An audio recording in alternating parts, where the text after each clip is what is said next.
them. The British Army's values and standards as applicable to the man most likely to become our next Prime Minister. Courage. So this would be the bloke who manufactured a foreign trip so that he wouldn't actually have to be in the House of Commons on the day that it voted about the third runway at Heathrow, which he had, of course, vowed to lie down in front of a bulldozer to stop while seeking to become the MP for Uxbridge. That's the promise he made to his putative and now actual constituents. So you need courage. It's hard to know which story from the Boris Johnson back catalogue one should pick in order to demonstrate his absence of courage. He's got a touch of the Cowardly Lions about him, hasn't he, actually? But pre-Emerald City, when you sort of think about it, not just the hair. Discipline. I don't think even Boris Johnson's biggest fans would argue that he's possessed of even a scintilla of discipline. I know some of it's contrived. Jeremy Vine has told an astonishing story about how all of the apparent sort of befuddled nature is utterly contrived.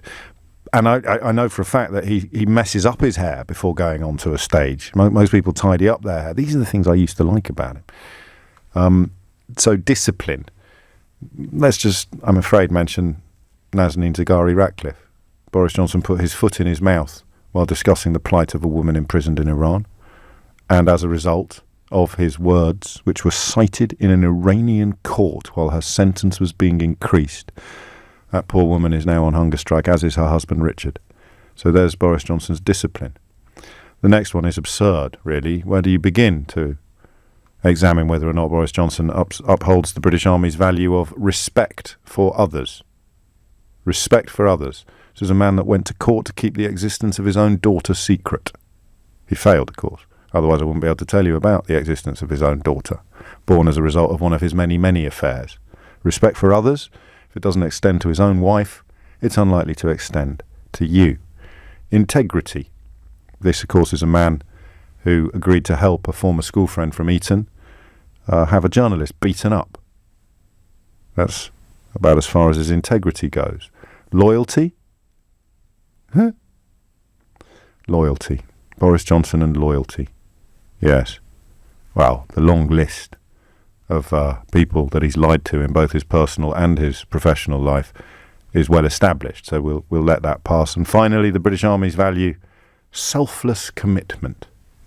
Selfless commitment, i.e. putting a cause or a shared interest ahead of one's own interests.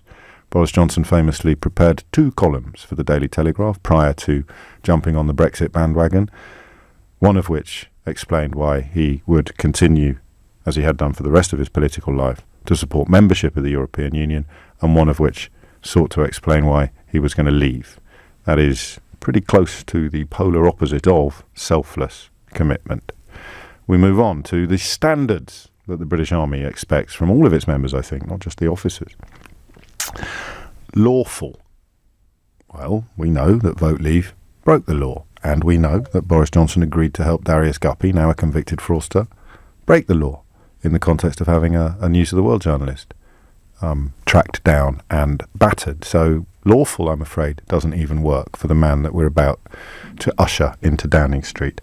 Acceptable behaviour is a very broad church, but I think all of the explanations above would probably constitute fairly compelling evidence that Boris Johnson is not a practitioner of what one might call acceptable behaviour.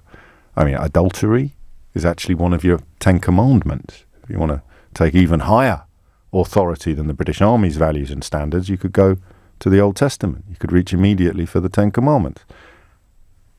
Acceptable behaviour and Boris Johnson, not phrases you often hear in the same sentence. And finally, professional.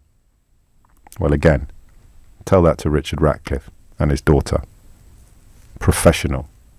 Tell that to the women Johnson has abandoned.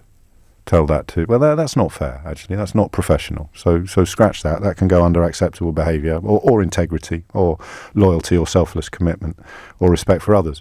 But the Nazanin Zaghari-Ratcliffe case tells you everything you need to know about his professionalism. Oh, and the recorded law-breaking in the Vote Leave campaign, of which he was, of course, an integral part of the campaign. And he's going to be Prime Minister. And it's not just the figureheads, is it? It's the bystanders. It's like that Mark Field story. I'm as shocked or more shocked by the reactions of the people around him.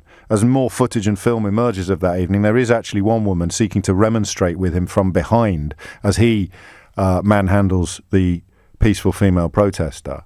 But the other people at the table, they seem utterly unalarmed by the woman's presence, and that's because we now know they could see that the protest was unfolding in the room. They knew exactly what was happening, which is why they feared not a jot for their own safety or security.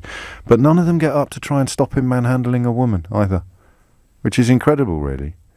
They are bystanders sometimes are more shocking than the protagonists. So that's why after Bob Stewart and Johnny Mercer both cited their army service as somehow explaining their support for Boris Johnson, because I'm weird that way, just had a little look at the website about what there's something called the service test as well, but I'm not 100% clear on what that is, and I didn't want to explore my own ignorance live on the radio. The service test, I think, is a sort of moral code that officers or all soldiers are expected to follow. But there is the British Army's values and standards. Bob Stewart, one quick way of me assessing people is whether I would trust them with a platoon of 36 soldiers if they had to do an attack. I would argue, Bob, one quick way of assessing a person is see how they stand up to the British Army's own published values and standards. So once more with feeling, courage, discipline, respect for others, integrity, loyalty, selfless commitment, lawful, acceptable behaviour and professional. Boris Johnson, congratulations. You scored 0.